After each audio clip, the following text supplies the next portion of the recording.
За сайн байцгаана уу? Намайг Берта гэдэг. Өмнө нь маш олон зүйлс дээр фейлдчихсэн. Дуугаа хоригсон, сургуулаа гарсан. Одоо Ирландад хэлний бэлтгэлээр сураад англи хэлээр багасаа сайжруулад хажуугаар нь ажил хийгээд байж байгаа.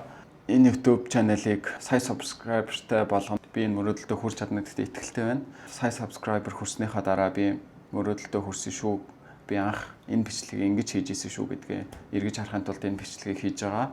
Магадгүй энэ бичлэгийг намайг сая subscriber-тай болсны дараа хэн нэгэн үзэж байгаа бол ямар нэгэн зүйлийг эхлүүлнэ гэдэг нь хэцүү байдаг. Гэхдээ эхлүүлсний чинь дараа юу болох юм зөвхөн бүх зүйл нь чамаас шалтгаалах байх гэж би бол бодож байна. Тэгээд хэрвээ би сая subscribe-тай болцсон байхад энэ бичлэгийг олж үзчихвэл чи ч гэсэн ямар нэгэн хүсэж байгаа зүйлдээ хүрч чадна гэдэгт би итгэлтэй байна. Тэгээд хүсэж байгаа зүйлээ хийгээд урагшаа зөрөгтэй алхаарай. Чамд амжилт хүсье. Надад бас амжилт хүсээрэй. Баяр таа.